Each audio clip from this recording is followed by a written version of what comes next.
E agora quem faz a pergunta é a professora Letícia Cortes.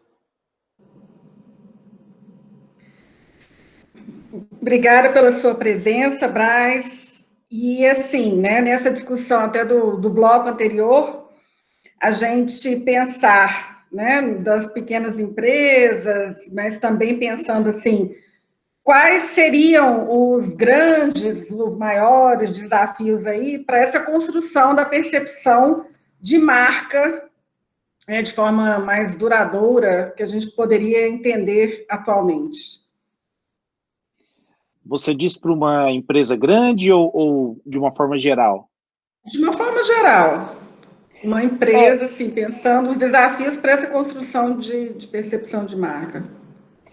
Eu acho que a coisa mais importante para uma empresa, e poucas empresas conseguem perceber isso, é para onde caminha a humanidade. Assim. Ler o que está acontecendo, quais são as dinâmicas, quais são os anseios das pessoas, e assim prever como ele vai querer ser visto, né?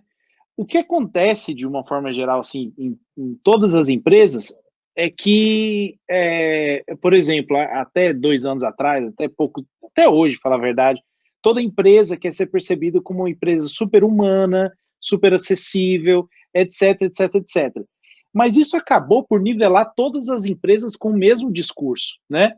Então, o que sobra nisso? É aquele que é verdadeiro, né? É aquele que diz algo que de fato é real na sua empresa. Então não adianta hoje o Facebook dizer que é uma empresa super preocupada com o ser humano se existem aí, sei lá, diversos escândalos de venda de informação, né, e etc, né? Tudo que existe aí de muito ruim ultimamente passa de alguma forma pela corporação do Facebook. Então, assim, é muito difícil para uma empresa como o Facebook conseguir vender certo tipo de imagem, né? Então, se você está querendo vender uma percepção que ela é muito desconectada com a realidade da sua empresa, eu acho que isso não vai dar certo, não vai ser duradouro. Então, acho que a primeira coisa é um caminho reverso, é você entender para onde está indo o mundo, você adaptar a sua empresa para onde o mundo está indo, e aí você conta a história, né? Porque se não partir de dentro a mudança, se não tiver uma metanoia de dentro da empresa, o discurso vai ser um discurso vazio, né? Vai ser uma casca sem ovo dentro. E isso eu sei que as pessoas não suportam mais, né? Eu gostaria de só fazer um complemento de respeito a isso, né? Por exemplo, de que adianta o Uber dizer que respeita os motoristas, sendo que, por exemplo, não existe nenhum tipo de incentivo ou de recompensação para que o motorista tenha uma vida digna, né? Então, vamos supor, imagina se o Uber, ele falasse para o motorista, olha, você já trabalhou, sei lá, 7 horas hoje. Se você fizer uma pausa de 2 horas, a gente coloca uma bonificação para você. Isso é um discurso real, né? Agora não, o Uber, ele trava com 12 horas. Gente, quem que dirige 12 horas num dia? Isso é desumano, né? É muito cruel. Agora imagina, por exemplo, o Netflix, que te prende o dia inteiro no sofá assistindo uma série. Imagina se você assistir 3 episódios de uma série, o Netflix fala assim, meu querido, você já gastou muito tempo aqui, vai passear um pouco. Porque isso é o que é bom para as pessoas.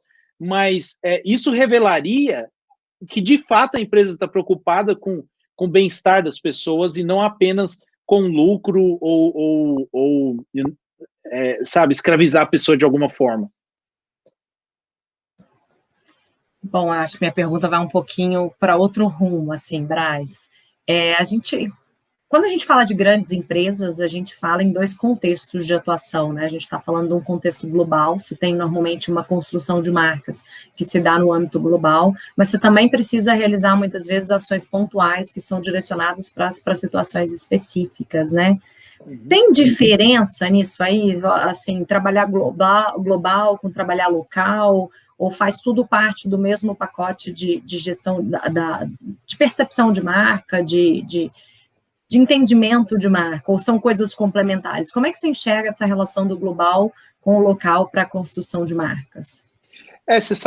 Isso aí é muito bacana, porque é o seguinte, quando você trabalha numa empresa global, citando o Uber como exemplo, você tem a espinha dorsal da comunicação, você tem o DNA da empresa ali, que são os valores da empresa, os valores da própria identidade visual, da comunicação, etc.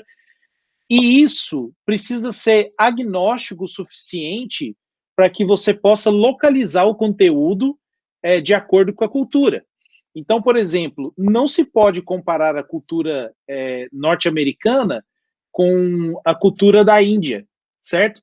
Nem mesmo na Índia é fácil você localizar o conteúdo de uma forma única em todo o país, né? É um país muito diverso.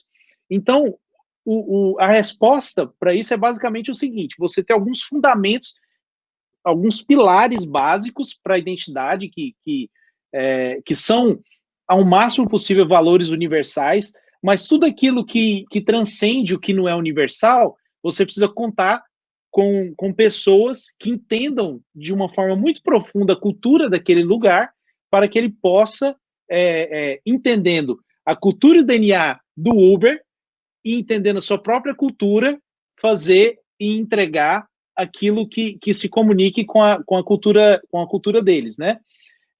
Eu passei por diversos, não problemas, né, diversas situações assim, justamente com o time da Índia, quando eu trabalhava no Uber, porque muitas das orientações e estilos do guideline, por exemplo, o time de marketing lá questionava por conta da percepção que os consumidores lá tinham a respeito de algum segmento. E aí, a minha resposta era sempre o seguinte: um dos principais pilares do nosso sistema é funcionalidade. Então, você tem que fazer aquilo que funciona para o seu cliente. Então, se, sei lá, o preto e o branco, que é o máximo contrast ratio aí que a gente tem, né, se lá na Índia não funciona assim, se a percepção, estou dando um exemplo de cor aqui, mas funciona para qualquer tipo de coisa. Se lá não está funcionando dessa forma, o nosso DNA, acima de tudo, é ser funcional e acessível. Então, o time lá precisa fazer com que essa funcionalidade, essa praticidade de comunicação, essa comunicação direta, pouco abstrata, chegue ao consumidor de uma forma muito objetiva. Não sei se eu respondi a sua pergunta, mas é basicamente isso. É muito importante a gente respeitar as culturas, né? Sair um pouco desse eurocentrismo ou dessa cultura do Ocidente aí e tentar entender que as coisas não são tudo do jeito que a gente quer. E aí, deixa eu complementar. Ocidente e Oriente, muito diferente trabalhar com uma marca que vai para esses dois cantos do planeta? É muito diferente, principalmente porque, primeiro, você tentar entender que o Ocidente é minoria. E isso é de um absurdo, assim, para fazer com que a gente realize isso aqui, sabe? Quando você está fazendo, assim, uma campanha, ou sei lá, quando você está fazendo um projeto de identidade visual, ou seja Tira o lá Ocidente do pedestal, né, Braz? Exatamente. Tipo assim, é a pessoa entender que o Ocidente é minoria. É mais ou menos assim, jogando para sistemas operacionais. Todo mundo ama a Apple, né? Isso quer dizer que tudo que eu vou fazer vai ser alinhado com o iOS? De forma alguma. A Apple, sem fazer juízo de valor do que é melhor ou pior, vamos supor que a Apple ou o iOS seja o Ocidente e o Android é o Oriente. Tipo assim, se o seu objetivo é alcançar pessoas, fazer com que a pessoa use o seu produto, bom, talvez se você tivesse que escolher alguma das direções, um iOS não seja o estilo, né, de uma forma geral, não seja o ideal para você, porque embora muita gente queira um iPhone, nem todo mundo pode ter um iPhone, né? Ou, às vezes as pessoas nem querem ter o iPhone no Oriente, falar a verdade. É verdade. Bom, e com essa reflexão provocadora, a gente termina o nosso segundo bloco e voltamos já já.